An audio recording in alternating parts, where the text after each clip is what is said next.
बिस्मिल्लाहिर्रहमानिर्रहीम। अस्सलाम वालेकुम। सेकंड ईयर बेटा करेक्शन करेंगे सबसे पहले और फिर उसके बाद ट्रांसलेशन भी करेंगे, दोनों चीज़ें करेंगे। तो सबसे पहले हम करते हैं करेक्शन। फर्स्ट सेंटेंस है open your book on 4 page. Important sentence है एग्जामिनेशन पॉइंट ऑफ व्यू से, और इसमें दो गलतियां हैं इस सेंटेंस में, दो मिस्टेक्स हैं। पहली preposition at, open your book at on नहीं होता, एट होता है, ठीक है, ये पहली गलती हो गई। और इसमें दूसरी गलती है open your book at page 4 बाद में लिखते हैं, at page 4। Open your book at page 4।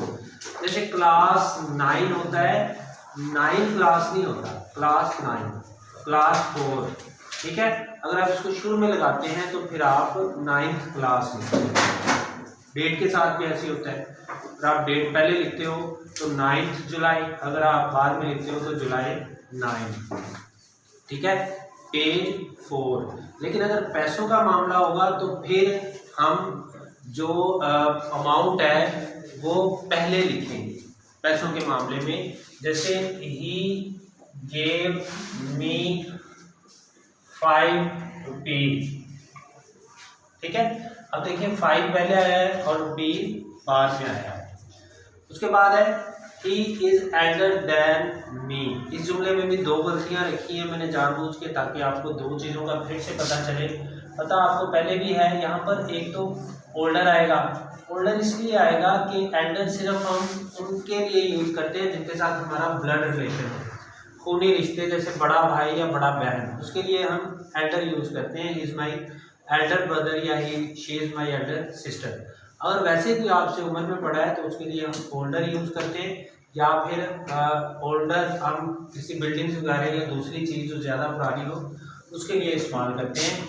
तो एक तो ये है, और दूसरा ये है कि दैन के बाद सब्जेक्टिव केस आता है। ये बात पहले मैंने आपको कई दफ़ा बताई है, ठीक है। रिपीट बार बार करवाने का मकसद ये होता है कि चीज़ें आपकी फिंगर टिप्स पे आ जाएं, क्योंकि एग्जाम में यही चीज़ें आनी हैं। उसके बाद है आई get a less salary. Less नहीं होता बल्कि सैलरी के लिए हम स्मॉल इस्तेमाल करते हैं, I get a small salary.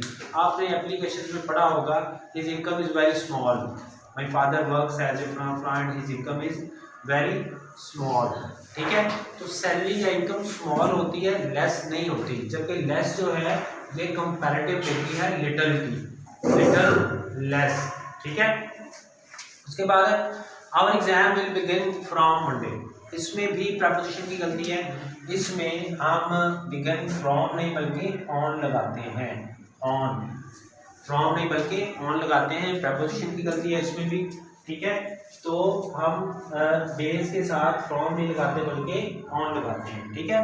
उसके बाद है he was admitted in the college. इस सेंटेंस में भी प्रपोजिशन की गलती है, एडमिट टू होता है, एडमिटेड टू द कॉलेज, उसे कॉलेज में दाखिल करवा दिया गया। पास्ट इंडेफिनिट का पैसिव है, पास्ट इंडेफिनिट का पैसिव है, और इसमें जो एरर था वो था रॉन्ग यूज ऑफ प्रपोजिशन। उसके बाद है Ravi is a long river. Ravi एक लॉन्ग रिवर है, इसमें जो है वो रॉन्ग ओमिशन ऑफ आर्टिकल है। आर्टिकल इसमें लगता है दरियाओं के नामों के साथ, अखबारों के नामों के साथ, मुकद्दस किताबों के नामों के साथ, पहाड़ी सिलसिलों के साथ, अजराम फल्की हेवनली बॉडीज़ के साथ, डायरेक्शंस के साथ, ठीक है, या ख़ास चीज़ों के साथ। दरियाओं के नामों के साथ चूंकि ये लगाया जाता है दी, इसलिए हम यहाँ पर दी लगाएंगे। The Ravi is a long river. He is a covered man, ये भी बहुत इंपॉर्टेंट, सारे सेंटेंसेस ये इंपॉर्टेंट है क्योंकि हम कर ही वो रहे हैं जो इंपॉर्टेंट है और बार बार एग्जाम्स में रिपीट होते हैं। तो ही इज़ अ कवर्ड, बस इतना ही।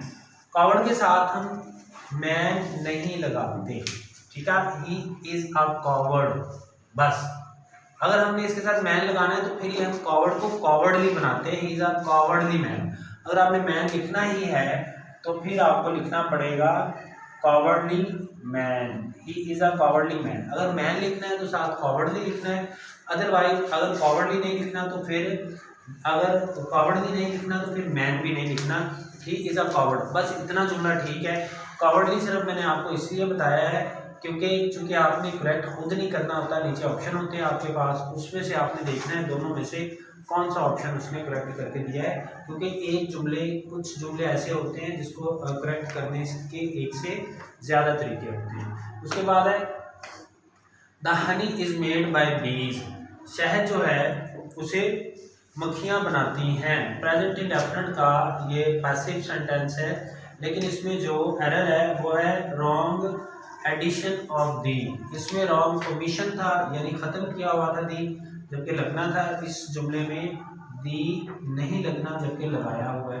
ठीक है, जितने भी एब्स्ट्रैक्ट नाउन हैं या जितने भी कंक्रीट नाउन हैं, हम उनके साथ दी नहीं लगाते तब तक जब तक कि वो ख़ास ना हो जाए। तो जब एक हनी का मतलब पूरी दुनिया का हनी होगा, जब जनरलाइज करता है, ये बात कई दफ़ा हम डिस्कस कर चुके हैं, तो फिर हम उसके साथ दी नहीं लगाते। ठीक है बेटा, ये आपकी करेक्शन थी। अब आ जाते हैं ट्रांसलेशन की तरफ। तो कायद आज़म दौरे जदीद के अजीम रहनुमाओं में से एक हैं one of. Quaid Azam is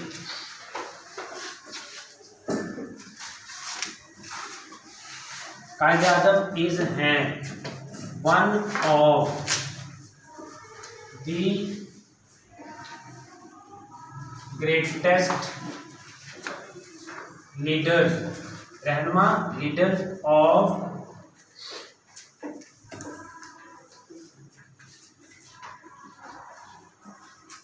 modern era भी लिख सकते हैं, एज भी लिख सकते हैं। Quaid Azam is one of the greatest leaders of modern era. Quaid Azam जदीद दौर के अजीम तरीन, ठीक है, ग्रेटेस्ट इसलिए यूज किया है क्योंकि अजीम तरीन है, रहनुमाओं में से एक है। अच्छा, अगर सॉरी यहाँ पर दौरे जदीद के सिर्फ अजीम लिखा हुआ है, अजीम तरीन नहीं है, तो फिर आप ये ग्रेटेस्ट ख़त्म कर दें। ठीक है, one of the great leaders of modern era. Modern era अगर जदीद तरीन होता तो फिर हम यहाँ पर ग्रेटेस्ट ही लगाते।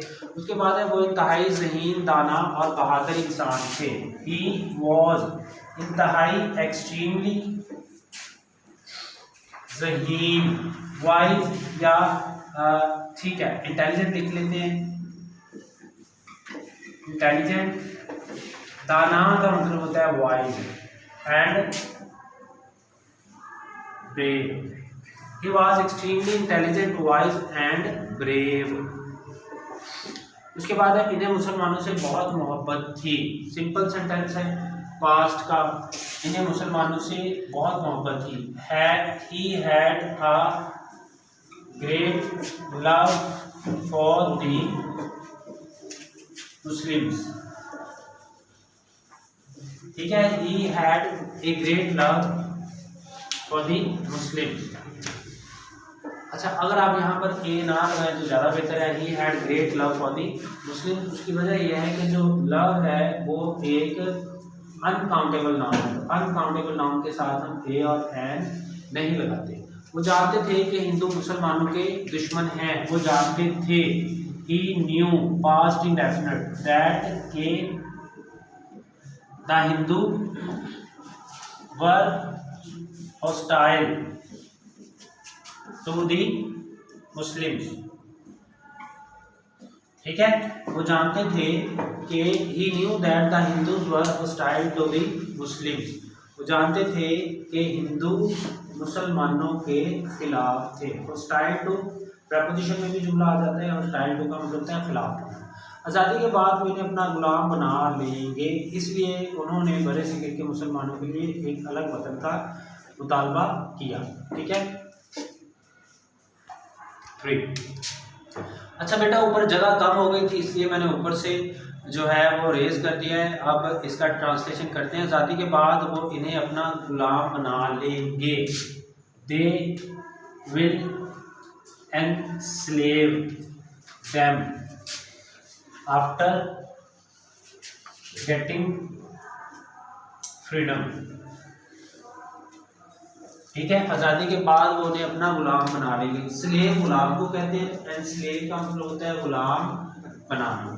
उसके बाद है इसीलिए उन्होंने बड़े सिक्के के मुसलमानों के लिए एक अलग वतन का मुतालबा किया। इसीलिए देयरफॉर, इसीलिए ही आपने डिमांडेड मुतालबा किया, पास्ट डेफिनेट है, मुतालबा किया, तो देयरफॉर ही डिमांडेड, इसलिए आपने मुतालबा किया ए सेपरेट, अलग, होमलैंड, वतन का, खुदा बड़े सगीर के मुसलमानों के लिए, फॉर द मुस्लिम और सब कॉन्टिनेंट।